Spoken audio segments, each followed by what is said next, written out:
राधे राधे। कैसे हैं आप सभी लोग? आशा करें कि अच्छे होंगे। मेरे चैनल पर आपका स्वागत है। अगर आप नए हैं तो सब्सक्राइब कर लें और पढ़ते रहें। तो अभी हम लोग पढ़ रहे हैं ये हिंदी साहित्य का सरल इतिहास, डॉक्टर विश्वनाथ त्रिपाठी। तो मैंने सोचा कि इसको 11 डेज में ख़त्म करने को। एक दिन तो गैप हो गया, देखती हूँ, कोशिश करूँगी कि इसको पढ़ के मैं ख़त्म कर दूँ। तो वीडियो बनाने का मेरा मकसद ये है कि थोड़ा सा रुचिकर हो जाता है और मैं पढ़ लेती हूँ, क्योंकि अकेले पढ़ने में मेरी एक कमी है, मुझे बहुत नींद आती है, तो इस वजह से मैं वीडियो बनाती हूँ। बाकी आप लोग भी थोड़ा थोड़ा पढ़ लें। अगर आपके पास पुस्तक नहीं है तो आप ये वीडियो लगा दें, सुनते रहें। सुनने से कहीं आपका नुकसान नहीं होगा। बाकी मनोरंजन वाले वीडियो, नाच गाना या फिर कुछ भी ऐसा देखने से तो कोई किसी काम का है नहीं। तो मैंने कहाँ तक पढ़ लिया था? भूमिका पढ़ लिया था। और आप कोई भी पुस्तक पढ़ना शुरू करें तो भूमिका ज़रूर पढ़ें, क्योंकि भूमिका प्रकरण पाठ्यक्रम से प्रश्न आ रहा है। तो हम लोग सिद्ध कवि, नाथ कवि, जैन मतावलंबी कवि तक पढ़ लिए थे। अब पढ़ते हैं वीर गाथा काव्य। यहाँ से शुरू करते हैं।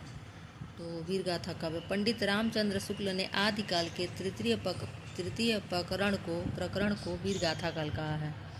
उनके अनुसार इस नामकरण का आधार यह है कि इस काल की प्रधान साहित्यिक प्रवृत्ति वीर गाथात्मक है। शुक्ल जी ने इस काल की प्रधान साहित्यिक प्रवृत्ति की पहचान जिन 12 ग्रंथों के आधार पर की है वे इस प्रकार हैं: विजयपाल रासो, हमीर रासो, कीर्तिलता, कीर्तिपताका, कुमान रासो, बीसलदेव रासो और पृथ्वी रासो, जयचंद प्रकाश, जयमंग चंद्रिका, परमाल रासो, खुसरो की पहली और विद्यापति पदावली।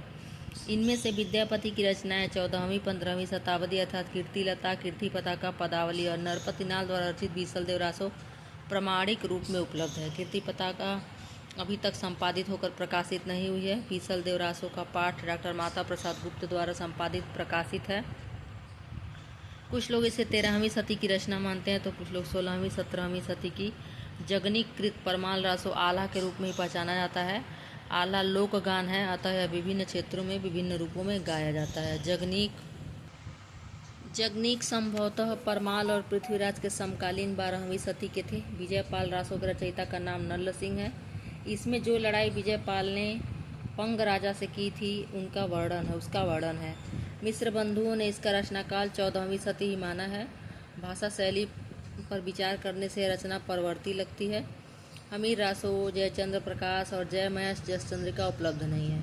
हमीर विषयक एक पद्य प्राकृत पैंगलम में मिलता है, जिसके बारे में पंडित रामचंद्र शुक्ल का विश्वास है कि वह हमीर रासो ही है।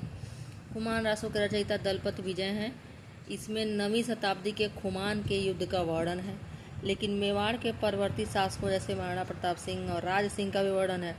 इससे प्रकट होता है कि यह रचना 17वीं सदी के आसपास की है। पृथ्वी रासो के विषय में जरूर सब लेखकों के विचार को पढ़ना चाहिए। तो पृथ्वी रासो आदिकाल का सर्वाधिक प्रसिद्ध काव्य है। इस काव्य का रचना काल और इसका मूल रूप सर्वाधिक विवादास्पद है। इसके रचयिता चंद्रवरदायी पृथ्वीराज चौहान के अंतरंग बताए जाते हैं। प्राचीन विद्या के यूरोपीय पंडितों ने इस ग्रंथ से मध्यकालीन इतिहास पर प्रकाश डालने की आशा बांध रखी थी। इसलिए डॉक्टर बुलर को जब यह पता चला कि रासो की तिथियां, व्यक्तियों के नाम, घटनाएं आदि इतिहास सम्मत नहीं है, तो उन्होंने तत्काल इस ग्रंथ को न प्रकाशित करने की सिफारिश की। तो यहाँ से प्रश्न बहुत बार आया है कि कौन से प्राचीन यूरोपीय पंडित हैं, चाहे कौन से विदेशी ग्रंथकार हैं, विद्वान हैं, जिन्होंने पृथ्वी रासो को अप्रामाणिक माना। तो यह डॉक्टर बुलर। अब ये भी प्रश्न बहुत बड़ा है कि कौन कौन अप्रामाणिक माने हैं, कौन कौन अर्ध प्रामाणिक माने हैं, कौन कौन प्रामाणिक माने हैं। तो इसी प्रामाणिकता के पर संदेह करने वाले विद्वानों में गौरी शंकर, हीराचंद ओझा, रामचंद्र शुक्ल आदि भी हैं। बाबूश्याम सुंदरदास और मोहनलाल विष्णुलाल पांड्या इसे प्रामाणिक मानने वालों में हैं। महामहोपाध्याय गौरी शंकर ओझा के अनुसार पृथ्वी रासो 1600 विक्रम संवत के आसपास लिखा गया। इसकी ऐतिहासिकता की खोज अब बंद कर दी गई है। इधर हाल में मुनिजिन विजय ने पुरातन प्रबंध संग्रह के एक अंश जयचंद प्रबंध के 4 छप्पयों की ओर ध्यान आकृष्ट कराया, जो वर्तमान रासों में भी मिलते हैं। पुरातन प्रबंध संग्रह का संकलन काल संभवतः 15वीं शती है। इससे यह तो प्रकट हो गया कि 15वीं शती के पूर्व चंद्र नामक कवि ने पृथ्वीराज रासों पर कोई काव्य लिखा था, जिसके कुछ अंश वर्तमान रासों में हैं, किंतु रासों का मूल रूप क्या रहा होगा, यह समस्या अभी बनी हुई है। पंडित हजारी प्रसाद द्विवेदी ने अनुमान किया है कि चंद्र ने रासों की रचना सूख सूखी संवाद के रूप में की थी। मध्यकालीन प्रबंध काव्य की यह बहुप्रयुक्त रूढ़ी है। रासों के जो अंश सुखी संवाद के रूप में मिलते हैं, वे ही मूल रूप है। यहाँ से भी प्रश्न बहुत बार आया है कि रासों जो काव्य है वह किस संवाद के रूप में मिला है, सुख सुखी। फिर यह पूछा, कई बार यह पूछा है कि सुख सुखी दे दिया है। 2-3 लाइन और मुझे ठीक से आपने नेट में पूछा था कि हजारी प्रसाद द्विवेदी ने क्या माना है, वे ही मूल रूप हैं। डॉक्टर माता प्रसाद गुप्त ने रासों के चारों पाठों बृहत्तम, बृहत, लघु तथा लघुतम में से लघुतम पाठ को रासों का मूल रूप बताया है। रासों में मध्यकालीन साहित्य में प्रयुक्त अनेक कथानक रूढ़ियों और काव्य रूढ़ियों का प्रयोग किया गया है। इसमें अनेक छंदों का प्रयोग मिलता है। पृथ्वीराज रासों काव्य परंपरा का काव्य तो है ही, इसमें चरित काव्य, आख्यायिका आदि के भी लक्षण मिलते हैं। रासों में पृथ्वीराज के विभिन्न युद्धों और विवाहों का वर्णन है और श्रृंगार रासों के प्रमुख रस हैं। यद्यपि इसका अंगी रस वीर ही माना जाएगा। रासों में नायिका का नक्सिक वर्णन, सेना के प्रयाण, युद्ध, खड़ ऋतुओं आदि का सुंदर वर्णन है। चंद्रवरदाई अनेक मना स्तुतियों के संश्लिष्ट चित्र खींचने में सिद्ध हैं। यद्यपि वे विभिन्न छंदों में के प्रयोग में कुशल हैं, किंतु छप्पे उनका अपना छंद है। तो ये भी छप्पे से बहुत बाहर प्रश्न पूछा है कि कौन सा प्रमुख छंद है, तो छप्पे है। रासों के एक खंड में कैमास वध का छप्पे इस प्रकार है।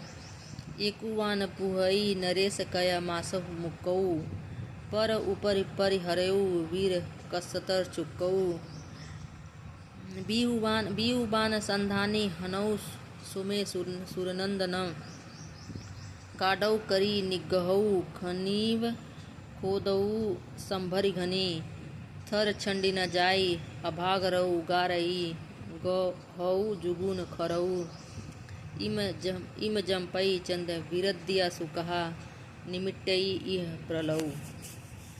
तो इनका अर्थ न जाने क्या है। विशलदेव रासो के रचयिता का नाम नरपति नाल है। पाठ के अनुसार ग्रंथ की रचना संभवतः 1212 अर्थात 1155 में हुई थी, किंतु श्री मोतीलाल मेनारिया के अनुसार इनकी रचना 16वीं शताब्दी में हुई होगी। विशलदेव रासों में शाकंभरी नरेश विशलदेव और भोज परमार की पुत्री राजमती के विवाह, वियोग और पुनर्मिलन का वर्णन है। यह प्रधानतः श्रृंगारी काव्य है। विशलदेव रासों में हिंदी काव्य में प्रयुक्त होने वाले 12 मासा का वर्णन सबसे पहले मिलता है। और ये अर्थ दिया है जो हमने पद्य पढ़ा था। पृथ्वी नरेश चौहान ने कैमास को एक बाण मारा। बाण मारते समय पृथ्वीराज के हृदय में गड़बड़ी हुई। तीर कैमास की आंख के बीच से निकल गया। सोमेश्वर पुत्र पृथ्वीराज ने दूसरा बाण निशाना लगाकर मारा। सांभर धनी पृथ्वीराज ने गड्ढा खन खोद कर उसे कैमास के शव को गहरे गाड़ दिया। उस अभागे से अब स्थल नहीं छोड़ा जाता। भारी पत्थर और खड़े गुड़े ने उसे दबा रखा है। चंद्रवरदाई ऐसा कहता कि यह प्रलय अनुचित कार्य कहाँ निपटेगा, अर्थात इसका फल क्या होगा। अब देखते हैं वीर गाथा काल के अन्य कवि। विद्यापति 14वीं सदी। इनकी 3 रचनाएं प्रसिद्ध हैं, कीर्तिलता, कीर्तिपताका एवं पदावली। कीर्तिलता ऐतिहासिक महत्व का छोटा सा प्रबंध काव्य है। विद्यापति ने इसे कहाड़ी कहा है। मध्यकाल में ऐतिहासिक व्यक्तियों को आधार बनाकर जो काव्य लिखे गए हैं, वे ऐतिहासिकता से रहित होकर कथानक रूढ़ियों, किंवदंतियों, अनुश्रुतियाँ आदि के विषय बन गए हैं। इसी प्रकार घटनाओं को भी तोड़ा मरोड़ा गया है। कीर्तिलता इस दृष्टि से महत्वपूर्ण अपवाद है। उसकी ऐतिहासिकता बहुत कुछ सुरक्षित है। इसमें विद्यापति ने कीर्ति सिंह द्वारा अपने पिता का बदला लेने का वर्णन बहुत यथार्थपरक ढंग से किया है। कीर्तिलता को कवि ने अवहट्ट भाषा में रचा है।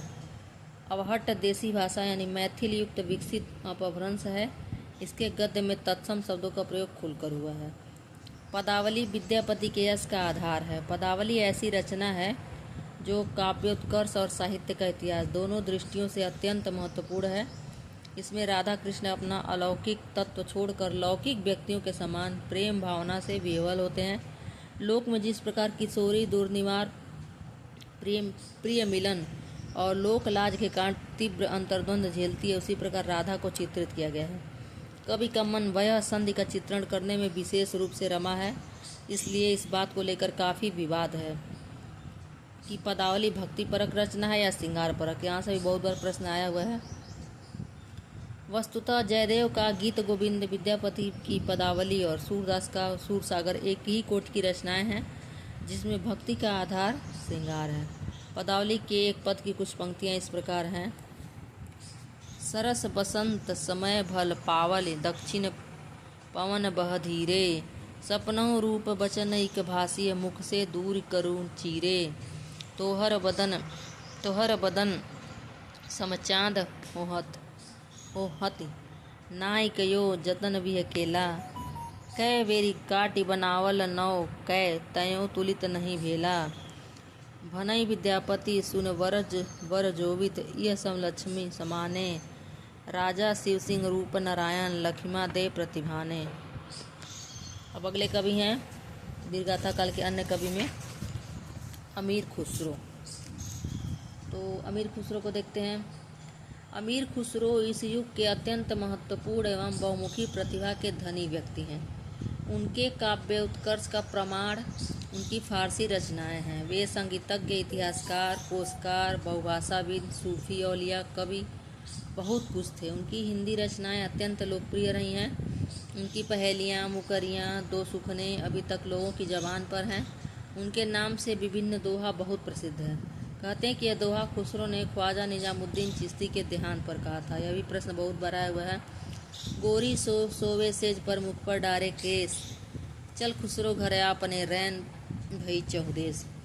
किंतु उनकी हिंदी रचनाओं का ऐतिहासिक महत्व अधिक है। उनकी भाषा हिंदी की आधुनिक काव्य भाषा के रूप में पूर्णतः प्रतिष्ठित होने का संकेत देती है। उनका व्यक्तित्व और उनकी हिंदी इस बात को प्रमाणित करती है कि हिंदी काव्य प्रारंभ से ही मध्य देश की मिलीजुली संस्कृति का चित्र रहा है। उन्होंने ऐसी पंक्तियाँ रची हैं जिसमें फारसी और हिंदी को एक ही ध्वनि प्रवाह में कुंठित कर दिया गया। यह कला संस्कृति साधक को ही सिद्ध कर सकती है। जेहाल मिस्की मकुन तगालू, दुराय नैना बनाए बतियाँ, किताबे हिजरा न दारम ऐजा, न ले हुकाहे लगाए छतियाँ, सवान हिजरा दराज चूँ जुल्फ, व रोजे वसलत चूँ उम्र कोतह, सखी पिया को जो मैं न देखूं तो कैसे काटूं अंधेरी रतिया। तो बहुत सुंदर पंक्तियाँ थी।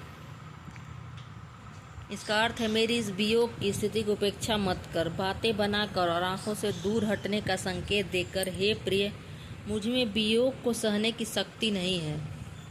मुझे छाती से क्यों नहीं लगा लेती? वियोग की तुम्हारी रातें जुल्फों की तरह लंबी हैं और मिलन के दिन उम्र के समान कम।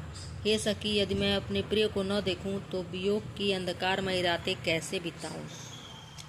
आदिकाल की अब सामान्य विशेषताएं देखते हैं। यूँ तो इतिहास के प्रत्येक युग परस्पर विरोधी एवं प्रधान और प्रधान प्रवृत्तियों का युग होता है, किंतु आदिकाल के विषय में यह बात विशेष रूप से रेखांकित करने योग्य है। वह राजनीतिक दृष्टि से छोटे छोटे सामंतों में विभक्त प्रदेश का साहित्य है। किसी केंद्रीय सत्ता का अभाव है। उसके पूर्व में पाल, पश्चिम में प्रतिहार और दक्षिण में राष्ट्रकूट प्रबल हैं।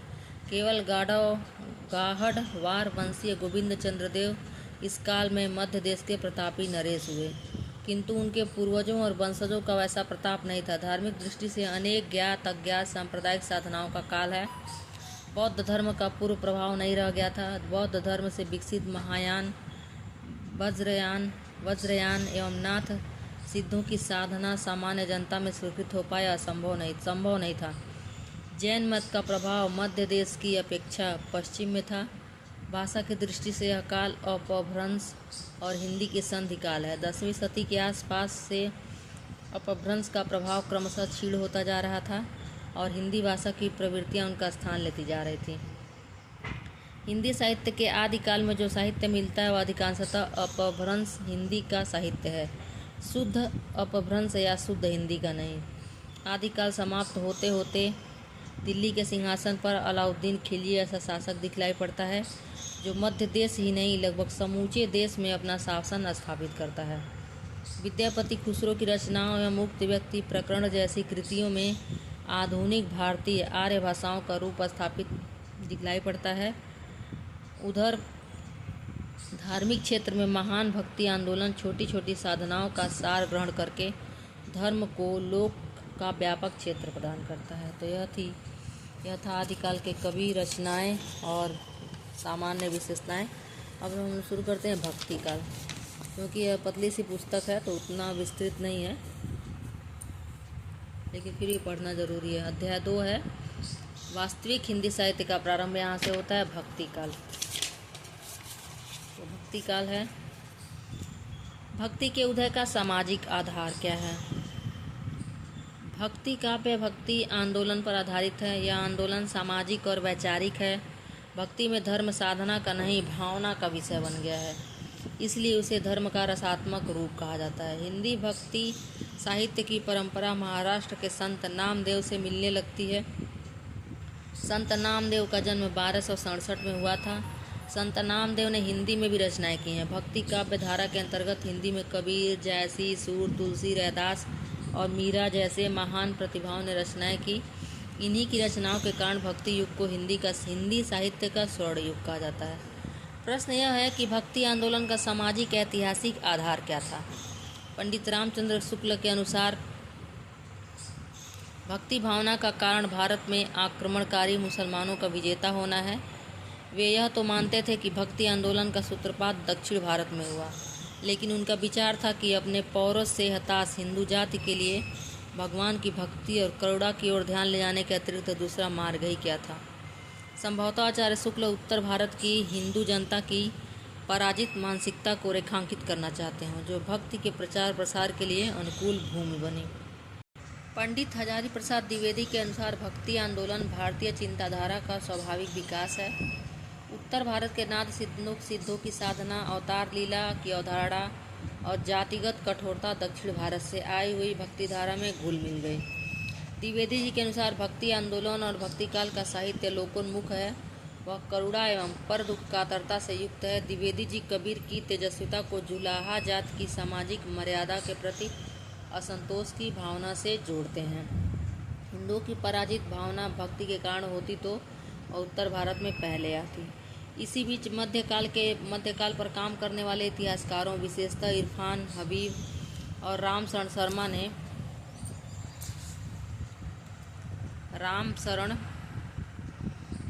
शर्मा ने अपने कार्यों से इस क्षेत्र पर ऐसा प्रकाश डाला है कि हिंदी के भक्ति काव्य के विषय में हमें नई बातों का पता चलता है।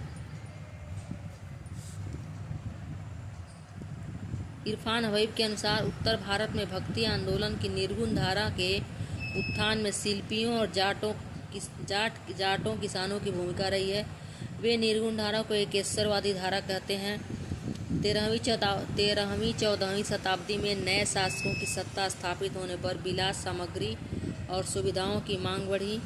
केंद्रीय सत्ता खिलजी, तुगलक, सूरी शासकों के स्थापित होने पर सड़कों, भवनों आदि का निर्माण तेजी से होने लगा।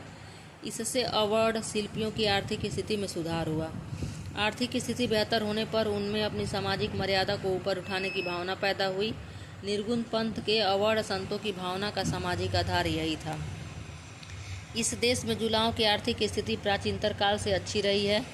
उनमें अपनी सामाजिक मर्यादा के प्रति असंतोष का भाव ही पहले से रहा है। 13वीं-14वीं शताब्दी में उनके साथ साथ अन्य अवर्ण शिल्पियों की स्थिति भी बेहतर हुई होगी।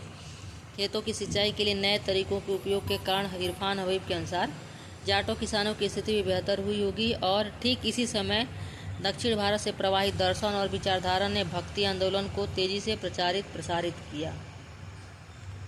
यह तो उत्तर भारत की बात हुई, लेकिन यदि भक्ति आंदोलन की लहर दक्षिण भारत से उत्तर में आई तो हमें यह भी पता लगाना होगा कि दक्षिण भारत में वे कौन सी परिस्थितियां थीं जिनके कारण भक्ति भावना ने वहां आंदोलन का रूप ग्रहण किया। दक्षिण भारत में पहली शताब्दी के बाद अनेक शताब्दियों तक सत्ता पराक्रमी शासकों के हाथ में रही।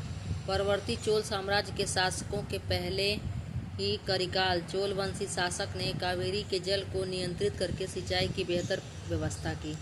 श्रीलंका के युद्धबंदियों से कावेरी के मुहाने पर पुहार का बंदरगाह तैयार करवाया। उसके राज्य में व्यापार उद्योग की अभूतपूर्व उन्नति हुई। पल्लव शासक नरसिंह वर्मन ने स्थापत्य को अभूतपूर्व बढ़ावा दिया। उसने कांची का राजसिंहेश्वर मंदिर बनवाया। उसके राज्य में शिल्पियों का सम्मान बहुत बढ़ा। बुनकरों को दक्षिण में वैश्यों व्यापारियों ऐसा सम्मान मिला। इन सब से प्रकट है कि उत्तर भारत में शिल्पियों और किसानों की आर्थिक बेहतरी के काफ़ी पहले दक्षिण भारत के शिल्पियों और किसानों की आर्थिक स्थिति बेहतर हो गई थी। भक्ति के आद्य आचार्य रामानुज कांचीपुरम के ही थे। उनके गुरु कांचीपुर शूद्र थे। अलवार दक्षिण के प्रारंभिक भक्त कवि थे। उनमें से एक अवार्ड थे। एक महिला भक्त अंदाल थी जिन्हें दक्षिण की मीरा कहा जाना चाहिए। वे मीरा से कई शताब्दी वर्ष पूर्व की थी। हम जानते हैं कि हिंदी के भक्ति काल में अवार्डों और नारियों का सर्वाधिक महत्वपूर्ण योगदान है। भक्ति काल के बाद फिर आधुनिक काल में ऊपर की बातें उस सामाजिक स्थिति को प्रकट करती हैं जिसने शिल्पियों अवार्डों को सामाजिक मर्यादा की दृष्टि से ऊपर उठाने की प्रेरणा दी, लेकिन यह बिना किसी पुष्ट विचारधारा के संभव नहीं था। रामानुजाचार्य ग्रामी सती का विशिष्टाद्वैत दर्शन भक्ति का दार्शनिक या विचारात्मक आधार प्रस्तुत करता है।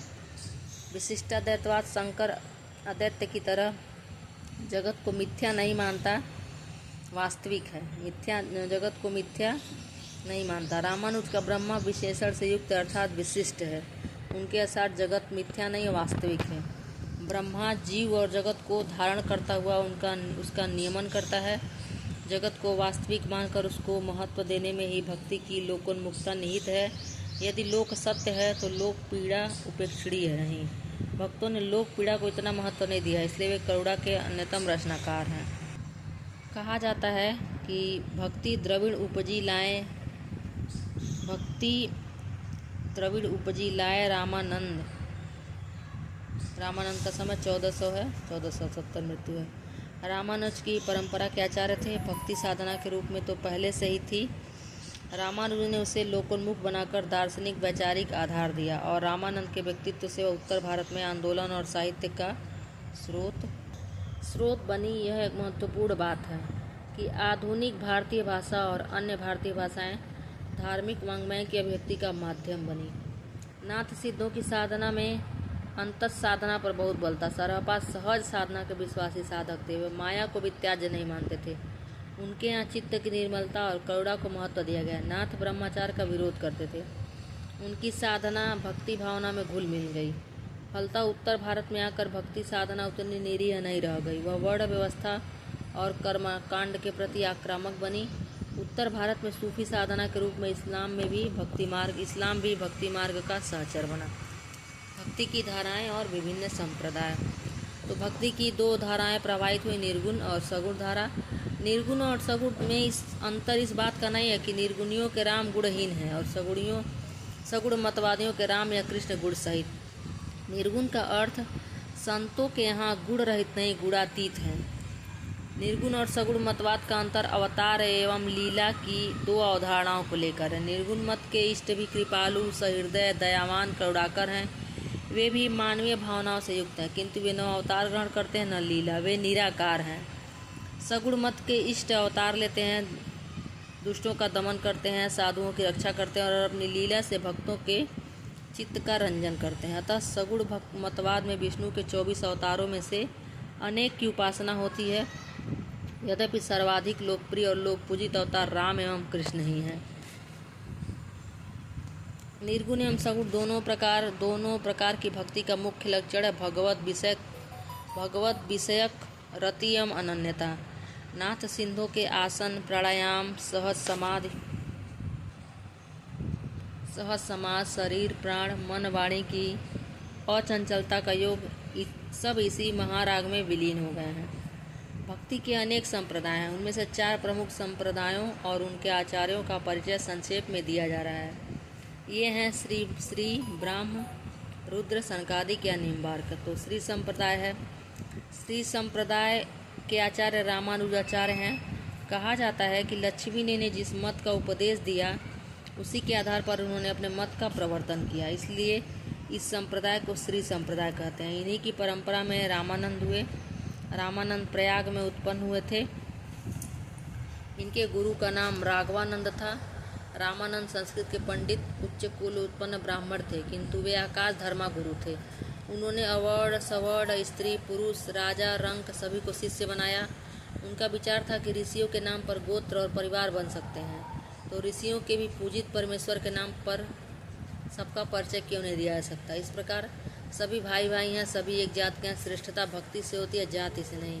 इनके जो 12 शिष्य प्रसिद्ध हुए हैं वे हैं रैदास, कबीर, धन्ना, सेना, पीपा, भावानंद, नरहरियानंद, सुखानंद, अनंतानंद, सुरसुरानंद, पद्मावती और सुरसुरी। तो कई बार यहाँ से प्रश्न आता है कि अब ये हैं डॉक्टर विश्वनाथ त्रिपाठी आचार्य हजारी प्रसाद द्विवेदी के शिष्य हैं, तो ये उन्हीं का मत स्वीकार करते हैं। तो ये जो भक्त परंपरा है, कई बार प्रश्न आया हुआ है कि धन्ना ऊपर से कितने नंबर पर हैं, चाहे कबीर कितने नंबर पर हैं, चाहे भावानंद का, नरहरियानंद का कौन सा नंबर है। तो इसको ध्यान से पढ़ें, लिख लें। ब्राह्म संप्रदाय के प्रवर्तक मध्वाचार्य थे। उनका जन्म गुजरात में हुआ था। चैतन्य महाप्रभु पहले इसी संप्रदाय में दीक्षित हुए थे। इस संप्रदाय का सीधा संबंध हिंदी साहित्य से नहीं है। रुद्र संप्रदाय, इसके प्रवर्तक विष्णु स्वामी थे। वस्तुतः यह महाप्रभु वल्लभाचार्य के पुष्टि संप्रदाय के रूप में हिंदी में जीवित है। जिस प्रकार रामानंद ने राम की उपासना पर बल दिया था, उसी प्रकार वल्लभाचार्य ने कृष्ण की उपासना पर बल दिया। उन्होंने प्रेम लक्षणा भक्ति ग्रहण की। भगवान के अनुग्रह के भरोसे नित्य लीला में प्रवेश करना जीव का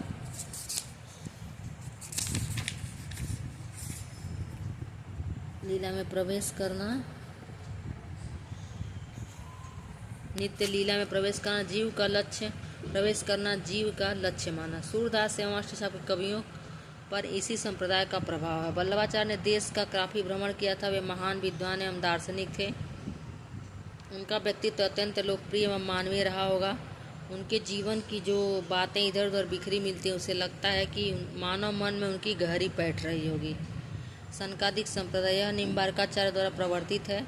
हिंदी साहित्य को प्रभावित करने वाले राधा वल्लभी संप्रदाय का संबंध इसी से जोड़ा जाता है। राधा वल्लभी संप्रदाय के प्रवर्तक गोसाई हित हरिवंश का जन्म 1502 में मथुरा के पास बांध गांव में हुआ।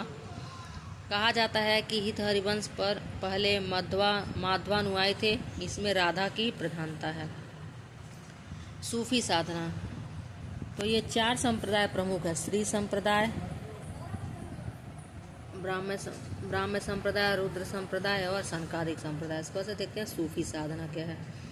भक्ति आंदोलन इतना व्यापक एवं मानवीय था कि इसमें हिंदुओं के साथ मुसलमान भी आए। यद्यपि इस्लाम मतानुयायी हैं, किंतु अपने दर्शन एवं साधना के कारण भक्ति आंदोलन में गणनीय हैं। इस्लाम एक ईश्वरवादी है, किंतु सूफी संतों ने अनलहक अर्थात मैं ब्रह्मा हूँ की घोषणा की। यह बात अद्वैतवाद से मिलती जुलती है। सूफी साधना के अनुसार मनुष्य के 4 विभाग हैं: नफ्स, इंद्रिय, अक्ल, बुद्धि या माया, कल्ब, हृदय, रूह, आत्मा। यह साधना नफ्स और अक्ल को दबाकर कल्ब की साधना से रूह की प्राप्ति पर बल देती है। हृदय रूपी दर्पण में परम सत्ता का प्रतिबिंब आभासित होता है। यह दर्पण जितना ही निर्मल होगा उतना ही स्पष्ट होगा। अर्थात सूफी साधना भी हृदय की साधना है। इसी से वह भक्ति। आचार्य शुक्ल ने इसीलिए जायसी आदि सूफी कवियों को कबीर, सूर, तुलसी की कोटि में रखा है। यह बात भी महत्वपूर्ण है कि सूफी संतों में प्रायः निम्न वर्ग के लोग थे।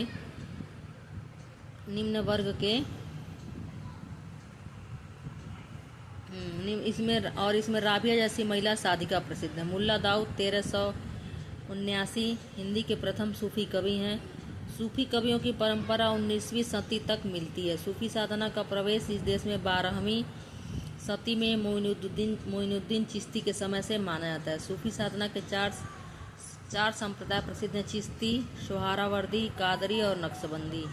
हिंदी का सूफी काव्य अवधी भाषा में रचित मिलता है। सूफी मुसलमान थे, लेकिन उन्होंने हिंदू घरों में प्रचलित कथा कहानियों को अपने काव्य का आधार बनाया। उनकी भाषा और वर्णन में भारतीय संस्कृति रची बसी है। प्रेम की पीर की व्यंजना इनकी विशेषता है।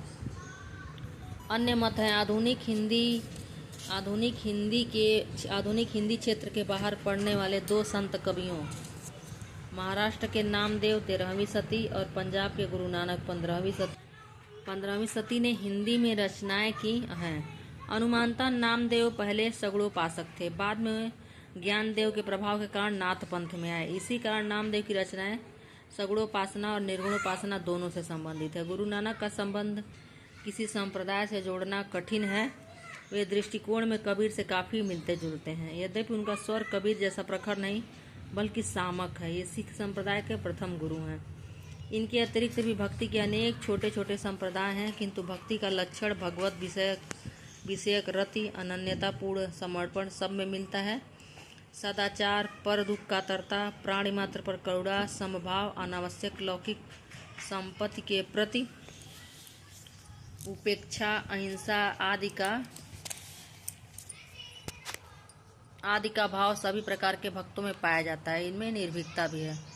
भक्ति का प्रभाव मध्यकाल की सभी सांस्कृतिक गतिविधियों में देखा जा सकता है। इस काल के संगीतकार प्रायः भक्त भी हैं, जैसे स्वामी हरिदास। मूर्ति, चित्र, नृत्य सभी का विषय प्रधानतः भक्ति या भक्त है। विभिन्न कलाओं में राधा कृष्ण की लीला अत्यंत लोकप्रिय है।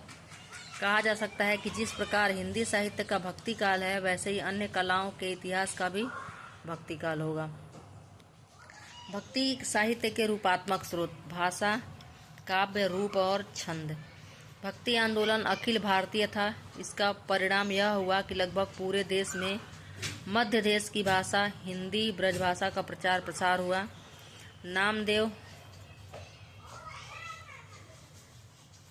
नामदेव यदि अपनी भाषा अर्थात मराठी में और नानक देव पंजाबी में रचना करते थे, तो वे ब्रजभाषा में भी रचनाएं करते थे। 14वीं शती में दिल्ली में केंद्रीय सत्ता स्थापित होने के बाद जब सड़कें आदि बड़े पैमाने पर बनी, व्यापार की बढ़ोतरी हुई, तो देश के विभिन्न क्षेत्रों के लोगों का मिलना जुलना भी ज़्यादा बढ़ा। इनमें सैनिक, व्यापारी तथा साधु संत अधिक होते थे। डॉक्टर रामविलास शर्मा के अनुसार 15वीं शती, 16वीं शती और 17वीं शती में यहाँ व्यापार की बड़ी बड़ी मंडियाँ कायम होती हैं। 25 नगर व्यापार और सांस्कृतिक आदान प्रदान के केंद्र बनकर उठ खड़े होते हैं। लोहे और कपास का सामान काफ़ी बड़े पैमाने पर तैयार किया जाता है। सैकड़ों वर्ष के बाद सामाजिक जीवन की धुरी गांव से घूमकर नगर की ओर आ जाती है। इस समय सामाजिक जीवन की बागडोर सामंतों के साथ व्यापारियों के हाथ में आ जाती है, व्यापारियों के हाथ में आ जाती है। सिक्कों का प्रचलन बढ़ जाता है। समाचार भेजने के लिए हरकारों की व्यवस्था होती है। आज की भाषा में कहें तो एक प्रकार की दूर संचार व्यवस्था कायम होती है। इससे मध्य देश की भाषा के प्रसारित होने की स्थिति तैयार होती है। भक्ति साहित्य अखिल भारतीय है, किंतु उत्तर भारत के भक्ति साहित्य की विशेषता यह है कि इसमें मुसलमान भी शामिल हुए। दक्षिण भारत के भक्ति साहित्य में जैसी, रहीम और रसखान जैसे मुसलमान रचनाकारों का नाम नहीं सुनाई पड़ता। संभवतः भक्त कवियों की इतनी अधिक संख्या केवल हिंदी में है। तो यह जो कथन था, यह था रामविलास शर्मा की। भक्तिकालीन हिंदी काव्य की प्रमुख भाषा ब्रजभाषा है। इसके अनेक कारण हैं। परंपरा से पछाई बोली सौर सेनी मध्य देश की काव्य भाषा रही है। ब्रजभाषा आधुनिक आर्य भाषा काल में उसी सौर सेनी का रूप थी। इसमें सूरदास जैसे महान लोकप्रिय कवि ने रचना की और वह कृष्ण भक्ति के केंद्र ब्रज की बोली थी, जिससे यह कृष्ण भक्ति की भाषा बन गई। भक्ति काव्य की ब्रजभाषा प्रवाह के कारण ब्रजभूमि के बाहर भी काव्य भाषा के रूप में स्वीकृत हुई। इसलिए बाद में कहा गया कि ब्रजभाषा हेतु ब्रजभाष ही न अनुमानो। पूर्व मध्यकालीन साहित्य में ब्रजभाषा एक प्रकार से भक्ति काव्य का पर्याय बन गई है। यहाँ तक कि सुदूर दक्षिण और पूर्व के रचनाकारों ने भी ब्रजभाषा में रचना की। बंगाल, असम में ब्रजभाषा प्रभावित बंगला असमिया को ब्रजबोली कहा गया। तभी प्रश्न पिछले बार 2021 का जब असिस्टेंट प्रोफेसर का पेपर हुआ था तो आया था। भक्ति काल की दूसरी भाषा अवधी है, यद्यपि ब्रजभाषा जितनी व्यापक नहीं। अवधि में काव्य रचना प्रधानतः राम परक और अवध क्षेत्र के कवियों द्वारा हुई है। हिंदी के सूफी कवि अवध क्षेत्र के ही थे।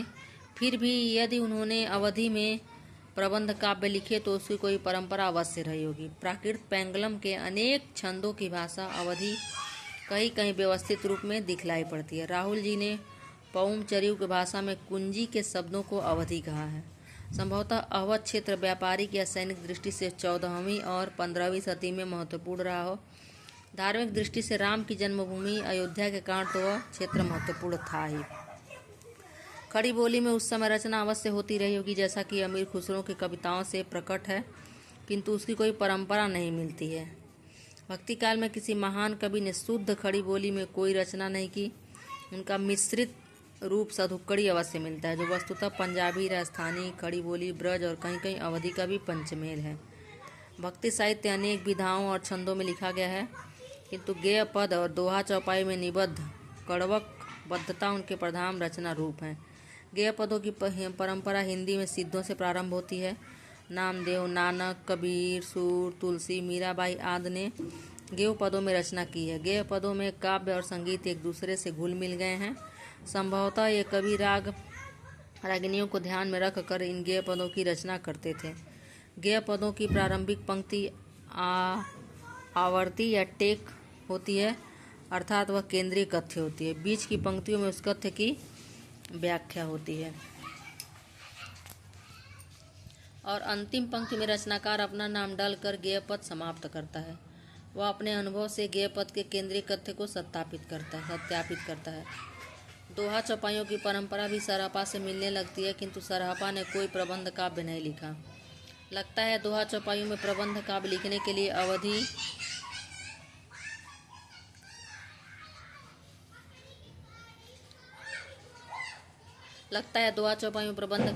लिए अवधि की प्रकृति अधिक अनुकूल है। जैसे पूर्व अवधि कवियों के भी अनेक काव्य चौपाई दोहे में कड़वक पद मिले हैं, जैसे भीम का दंगवे पुराण, सूरजदास जी की एकादशी कथा, पुरुषोत्तम का जैमिनी पुराण, ईश्वरदास की सत्यवती कथा आदि। किंतु यह रचना सूफी कवियों विशेषतः जायसी के हाथों अत्यंत परिष्कृत हुआ। तुलसीदास ने इसे चरम उत्कर्ष पर पहुंचा दिया। दोहे की परंपरा अपभ्रंश में मिलने लगती है। सरहपात का दोहा कोश प्रसिद्ध है। दोहा नाम से आदिकाल में ढोला, मारूरा, दुहा जैसा प्रबंध काव्य भी मिलता है। भक्ति काव्य में कबीर के दोहे साखी के नाम से आने जाते हैं। तुलसी ने राम कथा दोहावली में रची। दोहे का ही एक रूप सोरठा है। छप्पय, सवैया, कवित्त, भुजंग, प्रयात, बावे, हरगीतिका, बरवे, हरगीतिका आदि भक्ति काव्य के बहुप्रयुक्त छंद हैं। सवैया कवित्त हिंदी के अपने छंद हैं, जो भक्ति काव्य में दिखलाई पड़ते हैं। इनकी स्पष्ट परंपरा पहले नहीं मिलती। तुलसीदास ऐसे भक्त कवि हैं जिनकी रचनाओं में मध्यकाल में प्रचलित प्रायः सभी काव्य रूप मिल जाते हैं। तुलसी ने मंगल काव्य, नहछु, कलेऊ, सोहर जैसे काव्य रूपों का भी उपयोग किया है। नहछु, कलेऊ विवाह के समय गाने वाले और सोहर पुत्र जन्म के समय गाने वाला गीत है। आदिकाल में विविध छंदों में प्रबंध काव्य रचने की प्रवृत्ति थी। उदाहरण के लिए पृथ्वी रासों में छंद बहुत जल्दी जल्दी बदलते हैं। सूरदास और तुलसीदास भी छंद परिवर्तन करते हैं, किंतु जल्दी जल्दी नहीं। केशव की रामचंद्रिका में बहुत जल्दी जल्दी छंद प्रवर्तित हुए हैं। इस प्रकार हम देखते हैं कि भक्ति आंदोलन के विकास में अनेक स्थितियों का योगदान है। भक्ति मूलतः एक धार्मिक साधना पद्धति, ज्ञान योग, कर्म योग के समान एक योग है, किंतु ऐतिहासिक विकास के विशिष्ट दौर में वह एक लोकोन्मुख अखिल भारतीय धार्मिक आंदोलन बन गई।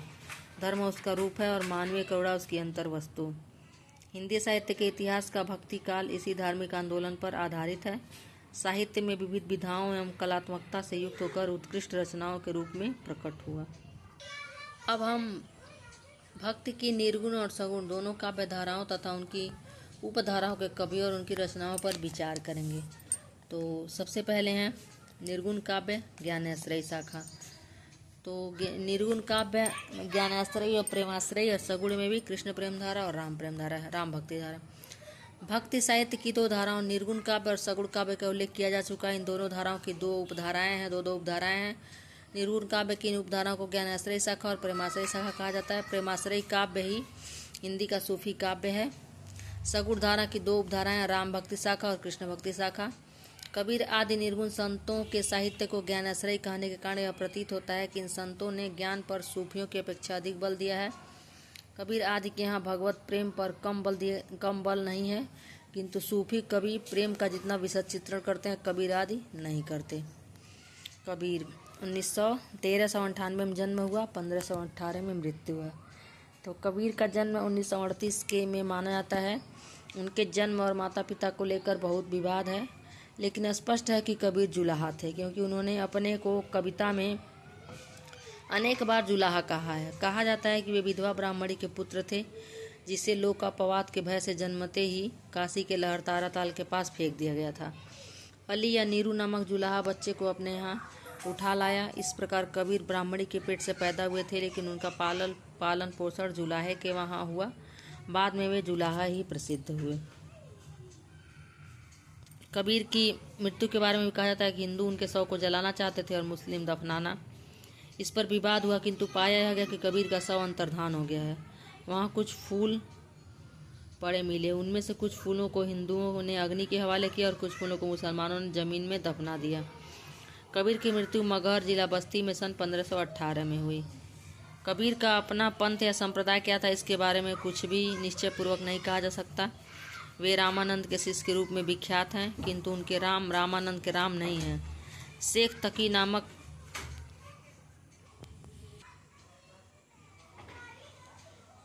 किंतु इनकी शेख तकी नाम के सूफी संत को भी कबीर का गुरु कहा जाता है, किंतु इसकी पुष्टि नहीं होती। संभवतः कबीर ने इन सब से सत्संग किया होगा और इन सब में सबसे वे किसी न किसी रूप में प्रभावित भी हुए होंगे। इससे प्रकट होता है कि कबीर की जाति के विषय में दुविधा बराबर बनी रही है, कि इसके कारण उनके व्यक्तित्व, उनकी साधना और काव्य में कुछ ऐसी विशेषताएं हैं जो हिंदू या मुसलमान कहने भर से प्रकट नहीं होती। उनका व्यक्तित्व दोनों में से किसी एक में नहीं समाता। उनकी जाति के विषय में आचार्य हजारी प्रसाद द्विवेदी ने अपनी पुस्तक कबीर में प्राचीन उल्लेखों, कबीर की रचनाओं, प्रथाओं, वयनजीवी बुनकर जातियों के रीति रिवाजों का विवेचन विश्लेषण करके दिखाया है कि आज की वयनजीवी जातियों में अधिकांश किसी समय ब्राह्मण श्रेष्ठता को स्वीकार नहीं करती थी। जोगी नामक आश्रम भ्रष्ट घर बारियों की एक जाति सारे उत्तर और पूर्व भारत में फैली थी। ये नाथपंथी थे। कपड़ा बुनकर या और सूत काटकर गोरखनाथ और भरथरी के नाम पर भीख मांगकर जीविका चलाया करते थे। इनमें निराकार भाव की उपासना प्रचलित थी। जाति भेद और ब्राह्मण श्रेष्ठता के प्रति उनकी कोई सहानुभूति नहीं थी और न ही अवतारवाद में कोई आस्था थी।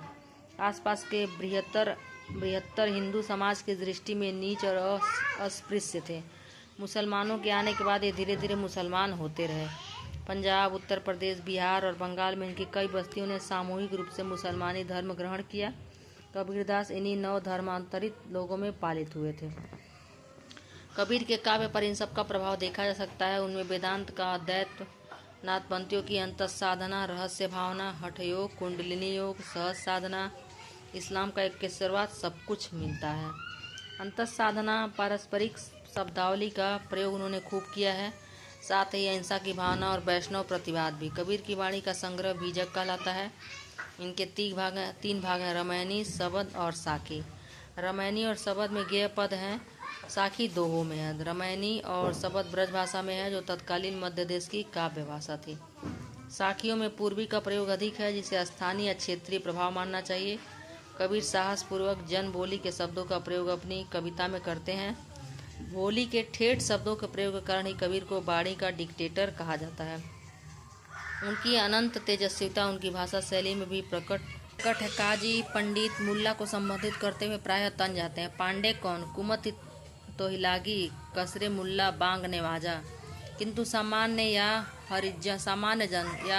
जन को या हरिजन को संबोधित करते समय भाई या साधो जैसे शब्दों का प्रयोग करते हैं। कबीर तथा अन्य निर्गुण संतों की उलटबासियाँ प्रसिद्ध है। उलटबासियों का पूर्व रूप हमें सिद्धों की संध्या भाषा में मिलता है। उलटबासियाँ अंतस साधनात्मक अनुभूतियों को असामान्य प्रतीकों में प्रकट करती हैं। वे वर्णाश्रम व्यवस्था को मानने वाले संस्कारों को धक्का देती हैं। इन प्रतीकों का अर्थ खुलने पर ही उलटबासियाँ समझ में आती हैं। कबीर ने भक्ति पूर्व धार्मिक साधनाओं को आत्मसात अवश्य किया था, किंतु वे इन साधनाओं को भक्ति की भूमिका या तैयारी मात्र मानते थे। जीवन की सार्थकता वे भक्ति या भगवत विषय रति में ही मानते थे। यद्यपि उनके राम निराकार हैं, तथापि वे मानवीय भावनाओं के अवलंबन हैं। इसलिए कबीर ने निर्गुण राम को भी अनेक प्रकार के मानवीय संबंधों में याद किया है। वे भरतार हैं, कबीर बहुरिया हैं, वे कबीर की माँ है, हरि जननी में बालक तोरा। वे पिता भी हैं, जिनके साथ कबीर बाजार जाने की जिद करते हैं। कबीर भक्ति के बिना सारी साधनाओं को व्यर्थ और अनर्थक मानते हैं। इसी प्रेम एवं भक्ति के बल पर वे अपने युग के सारे मिथ्याचार, कर्मकांड, अमानवीयता, हिंसा, परपीड़ा को चुनौती देते हैं। उनके काव्य, उनके व्यक्तित्व और उनकी साधना में जो अक्खड़पन, निर्भीकता और दो टूकपन है, वह भी इसी भक्ति या महाराग के कारण। वे पूर्व साधनाओं की पारस्परिक शब्दावली को अपनाकर भी उसमें जो नई अर्थवत्ता भरते हैं, वह भी वस्तुतः प्रेम भक्ति की अर्थवत्ता है। कबीर अपने अनुभव, पर्यवेक्षण और बुद्धि को निर्णायक मानते हैं, शास्त्र को नहीं। इस दृष्टि से वे यथार्थ बोध के रचनाकार हैं। उनके यहाँ जो व्यंग की तीव्रता और धार है, वह भी कथनी करने के अंतर को देख पाने की क्षमता के कारण है। अपने देखने या अनुभव को न झुठलाने के कारण ही वे परंपरा द्वारा दिए गए समाधान को अस्वीकार करके नए प्रश्न पूछते हैं। चलन चलन सब लोग कहते हैं, न जानो बैकुंठ कहाँ है, या न जाने तेरा साहब कैसा है। कबीर बहुत गहरी मानवीयता और सहृदयता के कवि हैं। अखड़ता और निर्भयता उनके कवच हैं। उनमें मानवीय करुणा, निरीहता, जगत के सौंदर्य से अभिभूत होने वाला हृदय विद्यमान है। कबीर की एक और विशेषता है काल का तीव्र बोध। वे काल को सर्वग्रासी रूप में चित्रित करते हैं और भक्ति को उस काल से बचने का मार्ग बताते हैं। परंपरा पर संदेह, यथार्थ बोध, व्यंग, काल बोध की तीव्रता और गहरी मानवीय करुणा के कारण कबीर आधुनिक भावबोध के बहुत निकट लगते हैं। किंतु कबीर में अंतः साधनात्मक रहस्य भावना भी है और राम में अनन्य भक्ति तो उनकी मूल भाव भूमि ही है। नाद, बिंदु, कुंडलिनी, खटचक्र भेदन आदि का बार बार वर्णन कबीर काव्य का अंतः साधनात्मक रहस्यवादी पक्ष है। कबीर में स्वाभाविक रहस्य भावना बड़े मार्मिक तौर पर व्यक्त की गई है। ऐसे अवसरों पर वे प्रायः जिज्ञासु होते हैं। कहो भैया अंबर कासो लागा। कबीर में जीवन के द्वंद्वात्मक पक्ष को समझ लेने की अद्भुत क्षमता थी। इसी परस्पर विरोधिता को न समझने पर कबीर का मर्म नहीं खुलता। जिसे जीना कहा जाता है, वह वस्तुतः जीवित रहने और मृत्यु की ओर निरंतर बढ़ते रहने की प्रक्रिया है। फिर भी लोग कुशल पूछते हैं और वे कुशल बताते हैं। लोग जीने का केवल एक पक्ष देखते हैं, दूसरा नहीं। कबीर इस पर व्यंग करते हैं, हंसते हैं और करुणा करते हैं। कुशल कुशल ही पूछते, कुशल रहा न कोई, जरा मुई न भय मुआ, कुशल कहाँ ते होए। कबीर विशाल गतिशील बिंब प्रस्तुत करते हुए आकाश और धरती को चक्की के दो पार्ट बताते हैं। चलती चाकी देख कर दिया कबीरा रोए, दो पाटन के बीच में साबुत बचा न कोय।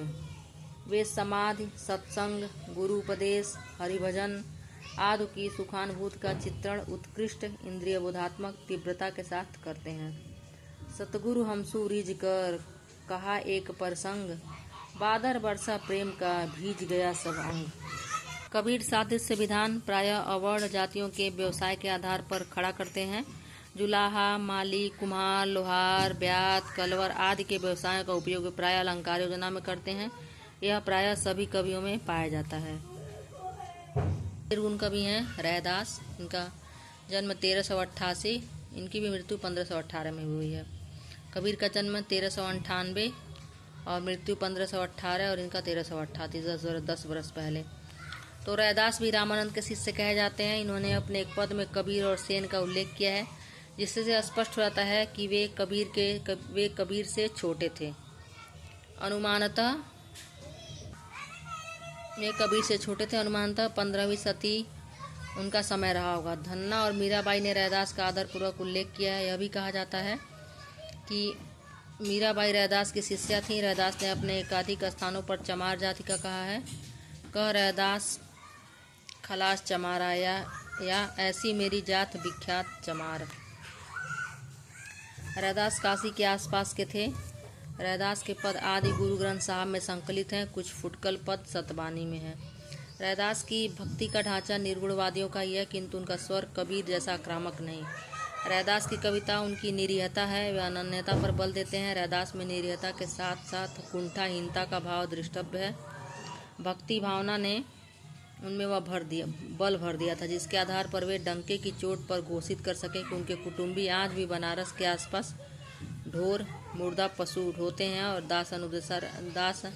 दासानुदास रैदास उन्हीं का वंशज है। जाके कुटुंब सब ढोर ढोवत फिरई, अजहू बनारसी आशा पासा। आचार सहित विप्र करहि दंड, उत तीन तनय रविदास दासान उदासा। रैदास की भाषा सरल, प्रवाहमयी और ज्ञता के गुणों से युक्त है। अब अगले निर्गुण कवि हैं गुरु नानक। गुरु नानक का जन्म 1469 में तलवंडी ग्राम जिला लाहौर में हुआ था। इनकी मृत्यु 1538 में हुई। इनके पिता का नाम कालूचंद खत्री तथा माँ का नाम तृप्ता था। इनकी पत्नी का नाम सुलक्षणी था। कहते हैं कि इनके पिता ने इन्हें व्यवसाय में लगाने का बहुत उद्यम किया, किंतु उनका मन भक्ति की ओर अधिकाधिक झुकता गया। इन्होंने हिंदू मुसलमान दोनों की समान धार्मिक उपासना पर बल दिया तथा वर्णाश्रम व्यवस्था और कर्मकांड का विरोध करके निर्गुण ब्रह्मा की भक्ति का प्रचार किया। गुरु नानक ने व्यापक देशाटन किया और मक्का मदीना तक की यात्रा की। कहते हैं कि मुगल सम्राट बाबर से भी इनकी भेंट हुई थी। यात्रा के दौरान साथ में इनके साथी और शिष्य रागी नामक मुस्लिम रहते थे, जो इनके द्वारा रचित पदों को गाते थे। गुरु नानक ने सिख धर्म का प्रवर्तन किया। गुरु नानक ने पंजाबी के साथ हिंदी में भी कविताएं लिखी। इनकी हिंदी ब्रजभाषा और खड़ी बोली दोनों का मेल है। इनके भक्ति और विनय के पद बहुत मार्मिक हैं।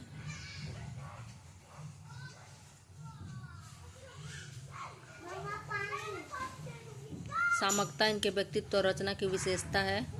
गुरु नानक ने उलटभाषी शैली नहीं अपनाई है। इनके दोहों में जीवन के अनुभव उसी प्रकार गूंथे हैं जैसे कबीर की रचनाओं में। आदि गुरु ग्रंथ साहब के अंतर्गत महला नामक प्रकरण में इनकी वाणी संकलित है। उनमें शब्द श्लोक मिलते हैं। गुरु नानक की रचनाएं जपुजी, आशा दीवार, रहिरास और सोहिला। गुरु नानक की परंपरा में उनके उत्तराधिकारी गुरु कवि हुए। इनमें गुरु अंगद जन्म 1504, गुरु अमरदास जन्म 1479, गुरु रामदास जन्म 1514, गुरु अर्जुन जन्म 1563, गुरु तेग बहादुर जन्म 1622 और 10वें गुरु गोविंद सिंह जन्म 1664 है। गुरु गोविंद सिंह ने अनेक ग्रंथों की रचना की। अगले निर्गुण कवि हैं दादू दयाल। कबीर के भांति दादू के जन्म और उनकी जाति के विषय में विवाद और अनेक किंवदंतियां प्रचलित हैं। कुछ लोग उन्हें गुजराती ब्राह्मण मानते हैं, कुछ लोग मोची या दुनिया। प्रोफेसर चंद्रिका प्रसाद त्रिपाठी और क्षितिज मोहन सेन के अनुसार दादू मुसलमान थे और उनका नाम दाऊद था। कहते हैं कि दादू बालक के रूप में साबरमती नदी में बहते हुए लोधी राम नामक नागर ब्राह्मण को मिले थे। दादू के गुरु का भी निश्चित रूप से पता नहीं रहता। कुछ लोग मानते हुए कबीर के पुत्र कमाल के शिष्य थे। पंडित रामचंद्र शुक्ल का विचार है कि उनकी वाणी में कबीर का नाम बहुत जगह आया और इसमें कोई संदेह नहीं कि वे उन्हीं के मतानुयायी थे। वे आमेर, मारवाड़, बीकानेर आदि स्थानों में घूमते हुए जयपुर आए। वहीं के भराने नामक स्थान पर इन्होंने 1603 में शरीर छोड़ा। वह स्थान दादू पंथियों का केंद्र है। दादू की रचनाओं का संग्रह उनके दो शिष्यों संत दास और जगन्नाथ ने हरडे वाणी नाम से किया था। कालांतर में रज्जब ने इसका संपादन अंगवधु नाम से किया। दादू की कविता जन सामान्य को ध्यान में रखकर लिखी गई है, अतएव सरल एवं सहज है। दादू भी कबीर के समान अनुभव को ही प्रमाण मानते थे। दादू की रचनाओं में भगवान के प्रति प्रेम और व्याकुलता के भाव हैं। कबीर की भांति उन्होंने भी निर्गुण निराकार भगवान को वैयक्तिक भावनाओं का विषय बनाया है। उनकी रचनाओं में इस्लामी साधना के शब्दों का खुलकर प्रयोग हुआ है। उनकी भाषा पश्चिमी राजस्थानी से प्रभावित हिंदी है। इसमें अरबी, फारसी के काफ़ी शब्द आए हैं, फिर भी ये सहज और सुगम हैं। अगले कवि हैं सुंदरदास, जिनका जन्म 1596 में और मृत्यु 1689 में हुआ। सुंदरदास 6 वर्ष की आयु में दादू के शिष्य हो गए थे। उनका जन्म 1596 में जयपुर के निकट दौसा नामक स्थान पर हुआ था। दादू की मृत्यु के बाद एक संत जगजीवन राम के साथ वे 10 वर्ष की आयु में काशी चले गए। वहाँ 30 वर्ष की आयु तक उन्होंने जमकर अध्ययन किया। काशी लौटकर वे राजस्थान में शेखावटी के निकट फतेहपुर नामक स्थान पर गए। वे फारसी भी बहुत अच्छी जानते थे। उनका देहांत सांगामेर में 1689 में हुआ। निर्गुण कवियों में जो सुंदरदास थे वे सर्वाधिक शास्त्रज्ञ एवं सुशिक्षित थे। कहते हैं कि वे अपने नाम के अनुरूप अत्यंत सुंदर भी थे। यह प्रश्न बहुत बार पूछा हुआ है कि निर्गुण कवियों में कौन सबसे ज़्यादा शिक्षित था और कौन सबसे ज़्यादा सुंदर था। सुशिक्षित होने के कारण उनकी कविता कलात्मकता से युक्त और उनकी भाषा परिमार्जित है। निर्गुण संतों ने गेय पद और दोहे ही लिखे हैं। सुंदरदास ने कवित्व और सवैये भी रचे हैं। उनकी काव्य भाषा में अलंकारों का प्रयोग खूब हुआ है। उनका सर्वाधिक प्रसिद्ध ग्रंथ सुंदर विलास है। काव्य कला में शिक्षित होने के कारण उनकी रचनाएं निर्गुण साहित्य में विशिष्ट स्थान रखती हैं। निर्गुण साधना और भक्ति के अतिरिक्त उन्होंने सामाजिक व्यवहार, लोक नीति और भिन्न भिन्न क्षेत्रों के आचार व्यवहार पर भी युक्तियाँ कही हैं। लोक धर्म और लोक मर्यादा की उन्होंने उपेक्षा नहीं की है। तो अगले कवि हैं रज्जब। इनका जन्म 1567 में हुआ है और मृत्यु 1689 में इनकी भी एक ही साथ। रज्जब 17वीं सती दादू के शिष्य थे। वे भी राजस्थान के थे। इनकी कविता में सुंदर दास की शास्त्रीयता का तो अभाव है, किंतु पंडित हजारी प्रसाद द्विवेदी के अनुसार रज्जब दास निश्चय दादू के शिष्यों में सबसे अधिक कवित्व लेकर उत्पन्न हुए थे। उनकी कविताएं भावापन्न, साफ और सहज हैं। भाषा पर राजस्थानी प्रभाव अधिक है और इस्लामी साधना के शब्द भी अपेक्षाकृत अधिक हैं। निर्गुण संतों की ज्ञानाश्रय शाखा के अन्य प्रसिद्ध संत हैं मलूक दास, जन्म 1574, अक्षरानंद 1653, जम्बनाथ 1451, सिंघाजी 1519 और हरिदास निरंजनी 17वीं सती हैं। कबीर के पुत्र कमाल और शिष्य धर्मदास की गणना इसी परंपरा में होती है। इसमें धर्मदास 16वीं सदी की रचनाओं का संतों में बहुत आदर। इन्होंने कबीर के शिष्य बनने पर अपनी विशाल संपत्ति लुटा दी। इनकी कविताएं सरल और भावापन्न हैं। तो यह था निर्गुण काव्य का ज्ञानाश्रय शाखा। तो इन्होंने संक्षेप में लिखा है, जो मुख्य कवि हैं उनके विषय में विस्तृत लिखा है डॉक्टर विश्वनाथ त्रिपाठी जी ने, और जो कवि हैं कम प्रसिद्ध हैं उनके बारे में संक्षेप में बताया है। तो अगला जो है अगले वीडियो में पढ़ेंगे हम लोग, क्योंकि बहुत बड़ा हो जाएगा, प्रेमाश्रय शाखा या सूफी काव्यधारा। तो आप वीडियो को ज़रूर पूरा देखें और कैसा लगा इसके विषय में ज़रूर कमेंट करें, ज़रूर बताएं, मुझे अच्छा लगेगा। नहीं देखेंगे तो कोई बात नहीं, आपकी मर्जी। तो निर्गुण जो काव्य थे एक बार देखने सरसी निर्गुण काव्य ज्ञानाश्रय शाखा के विषय में इन्होंने कबीर के विषय में लिखा है। कबीर के विषय में सबसे ज़्यादा इन्होंने लिखा हुआ है। सभी कवि कबीर के विषय में ज़्यादा लिखे। फिर रैदास, फिर हैं गुरु नानक, फिर हैं दादू दयाल, फिर हैं सुंदरदास और अंतिम है रज्जब। तो रज्जब के बारे में थोड़ा कम ही लिखा है। और ये जो और अन्य कवि हैं ये हैं। तो हमने वीर गाथा काल से पढ़ना शुरू किया, भक्ति धारा पढ़ा। तो ये वीर गाथा काल तो थोड़ा ही था, यहाँ से वीर गाथा काव्य यहाँ से पढ़ना शुरू किया। वीर गाथा काव्य से पूरा पढ़ा। वीर गाथा काव्य के अन्य कवि विद्यापति और अमीर खुसरो। फिर आदिकाल की सामान्य विशेषताएं देखे। फिर पढ़े हम लोग वास्तविक हिंदी साहित्य का प्रारंभ, भक्ति काल पढ़ा हमने। तो भक्ति काल के उदय का कारण, सबका अलग अलग मत है उदय के कारण को। तो यहाँ से बहुत प्रश्न आते हैं कि भक्ति के उदय का क्या सामाजिक आधार था, राजनीतिक आधार था।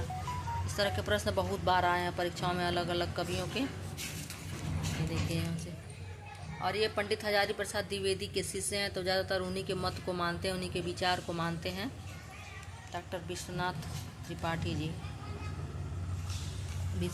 प्रसाद त्रिपाठी जी हैं। विश्वनाथ प्रसाद तिवारी अलग हैं। बार बार मैं कहती हूँ ताकि आप लोग को याद रहे। विश्वनाथ प्रसाद त्रिपाठी अलग हैं, विश्वनाथ तिवारी अलग हैं, विश्वनाथ मिश्र अलग हैं। और ये विशेषताएं हैं। ये जो साहित्यिक सामाजिक स्थिति है जिसके कारण भक्ति काल आया, सबके अलग अलग मत हैं और सब में से प्रश्न पूछे जाते हैं। जैसे तुलना 4 लाइन दे देगा, पूछेगा कि इनमें से रामचंद्र शुक्ल का मत कौन सा है। तो जब सबका पढ़े रहेंगे या फिर रामचंद्र शुक्ल को ध्यान से पढ़े रहेंगे तभी तो पता चलेगा। तो ये श्री संप्रदाय, 4 संप्रदायों के बारे में उन्होंने बताया। श्री संप्रदाय, ब्रह्म संप्रदाय और रुद्र संप्रदाय और संकादिक संप्रदाय। सूफी साधना के में भी जितने कवि हैं, अन्य मत जो हैं। फिर भक्ति साहित्य के रूपात्मक स्रोत जो हैं ये बताया इन्होंने। जैसे कहीं कुछ छूट गया हो तो आप वीडियो रोक के पढ़ सकते हैं। और जो आपको इम्पोर्टेंट प्रश्न लगे, अगर आप मेहनत से पढ़ेंगे, ध्यान से पढ़ेंगे तो ज़रूर नोट कर लें। और जिनकी उम्र कम है, जिनका उम्र सीमा अभी कम है, वो और ध्यान से पढ़ें, क्योंकि उम्र निकलते देर नहीं लगती। तो लापरवाही नहीं करें, खूब ध्यान से पढ़ें। अभी वैकेंसी आने वाली है। पढ़ा हमने निर्गुण ज्ञानाश्रय शाखा के कबीर, रैदास, गुरु नानक, दादू दयाल और ये सुंदरदास, रज्जब। तो ये थे इतने कवि। अक्षर अनन्य कवि प्रश्न अक्षर अनन्य की रचना नहीं दिए हैं, हम देख के बताऊंगी आचार्य रामचंद्र की बुक से, क्योंकि इनकी रचनाओं को पूछा जाता है अक्षर अनन्य के। जम्बनाथ सिंघा जी का तो मैं पहली बार सुन रही हूँ, धर्मदास का मैं सुनी हूँ। और अगले वीडियो में पढ़ेंगे हम प्रेमाश्रय शाखा या सूफी काव्य धारा। तो मेरा बहुत अच्छा टॉपिक है ये, मेरे लिए सबसे अच्छा मुझे यही लगता है, प्रेमाश्रय शाखा या सूफी काव्य धारा। तो कल पढ़ेंगे, तब तक के लिए खुश रहिए, मस्त रहिए और मस्त होकर पढ़ते रहिए। धन्यवाद।